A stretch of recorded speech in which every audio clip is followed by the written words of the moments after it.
You woke up this morning and probably did something your ancestors could not have imagined. You sprayed a mist of lavender onto your neck, squeezed a dollop of coconut-scented lotion onto your hands, rolled a stick of artificial sea breeze deodorant under your arms. Then maybe you washed your hair with a shampoo that smelled like a citrus orchard in winter. Then you walked out the door smelling like a walking garden. Now, take all of that away. No bottles of perfume, no synthetic floral sprays, no laundry detergent smelling of mountain spring, no body wash, no artificial vanilla. Just you, the weather, fire, skin, earth, crushed leaves, pine needles, animal hides, water, and the natural sense of the world around you. So, did ancient humans smell good? By our modern, highly sanitized standards, probably not. But that answer is too simple, because the real question is not just, did they smell like a department store perfume aisle?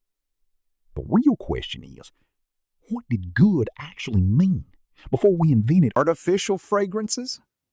And how did ancient humans use the natural world to manage their scent, protect their bodies, and connect without a single bottle of cologne? And the answer is much more interesting than they just smelled bad. Because ancient humans were not walking around smelling like rotten mud. They were deeply connected to their environment, and their world was full of scents that we pay a lot of money to recreate in candles today. Let's start with the mouth, because when we think of ancient breath, we imagine something terrifying. But the science says otherwise. Before humans invented farming, we did not eat processed sugars, soft starches, or constant carbohydrates.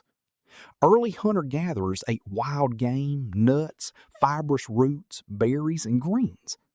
Because of this, their mouths did not have the constant buildup of sugar-loving bacteria that cause modern tooth decay and the sour, rotten breath that comes with it. In fact, when studying ancient skeletons, researchers often find surprisingly healthy teeth with very few cavities. But they were not just letting things sit. They used chewing sticks, twigs from specific wild trees. When you chew on these twigs, the wood frays into a natural brush, releasing antimicrobial compounds and natural refreshing oils. Some of these plants taste spicy, minty, or bitter. So while they did not have triple-action mint gel, their breath might have smelled more like fresh crushed herbs and wood than the decay we imagine. Now, let's talk about the body itself. Here's the secret of body odor. Fresh, sweet Does not actually have a smell. It is mostly water and salt. The odor happens when skin bacteria break down that sweat over time. In a world without synthetic soap, how did they handle this? They did not just ignore it.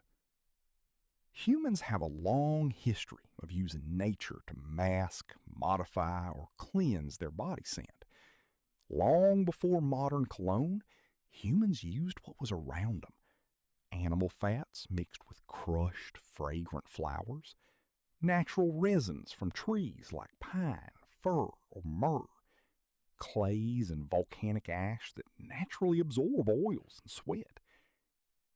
To an ancient human, a good smell was not about hiding the fact that you were human. It was about smelling healthy. In a world without medicine, bad smells meant disease, rot, or danger. Good smells, like fresh water, sweet grasses, or pine, meant safety and life. And then there was the ultimate ancient perfume: smoke.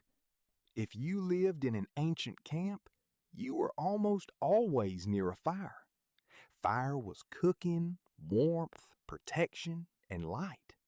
Because of this, wood smoke got into everything: your hair, your skin, your clothing, your tools.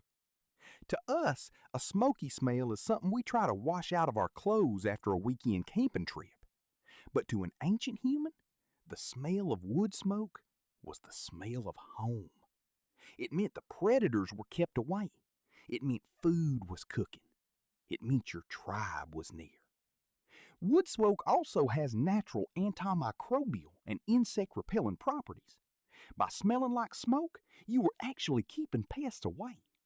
In a very real way, the best ancient cologne was campfire. And honestly, as natural scents go, that is a pretty great one. But clothing made the story more complicated. Once humans started wearing clothes regularly, smell had a new place to stay. Animal hides and woven fibers could keep you warm, but after days of walking, sweating, and sitting near smoke, they developed a heavy scent. But they did not just let clothes rot. Many ancient cultures treated hides with red ochre, animal fats, and plant oils. Red ochre, a natural clay rich in iron oxide, was used to preserve hides and protect them from pests. It gave the clothing a rich, metallic, earthy scent that smelled clean in its own way. And they did not sleep in random dirt either. In ancient caves, evidence of bedding has been found from deep in our history. The people who slept there did not just grab random grass. They specifically chose certain leaves and river plants. Why? Because when those leaves are crushed under your sleeping body, they release natural insect-repelling chemicals and a pleasant aromatic scent. They were literally making scented, pest-repelling mattresses.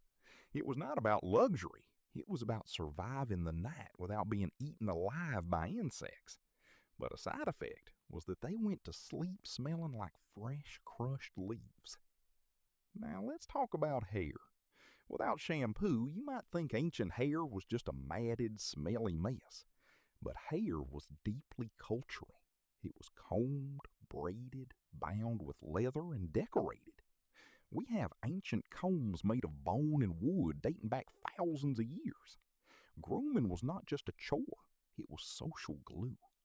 In human groups, sitting down to pick through each other's hair, removing dirt and styling it, built trust and social bonds.